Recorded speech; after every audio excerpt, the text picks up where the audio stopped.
જે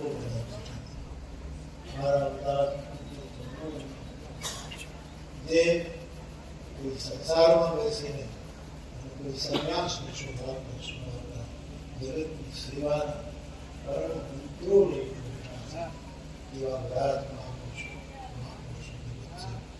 એટલું જ કહેવું છે કે એકવાર દક્ષિણ અરુણાચલમ એક ગુફામાં રમણ મહર્ષિ બેઠા છે. બધાએ સાંભળ્યું. એમની પાસે એક જર્મન ફિલોસોફર આવે છે. રમણ અને એની સાથેના જે વાર્તાલાપ છે એ છપાયા પરંતુ ઘણી બધી છપાય કારણ કે લીટીઓમાં લખ્યું હોય છપાય બિટવીન ધ લાઇન્સ જે બિટવીન ધ લાઇન્સ જે ખાલીપણામાં કહેવાય.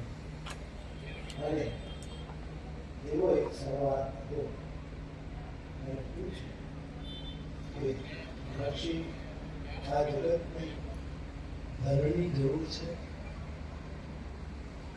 મહર્ષિએ કીધું કઈ ધનની જરૂર તો હોય. અમારા જેવા સાધુ ગુફામાં બેસીએ દીક્ષા લેવી અમારે જરૂર ન હોય પણ જગતને જો ધનની જરૂર છે એ સત્યનો ઇનકાર ન કરી શકે. ધન પ્રધાન નથી પરંતુ સચિવ તો છે, કોઈનો પીએ તો છે, આવશ્યક તો છે. તો ધનની જરૂર છે. બીજો પ્રશ્ન ધર્મ ફિલોસોફરે પૂછ્યો કે આ જગતને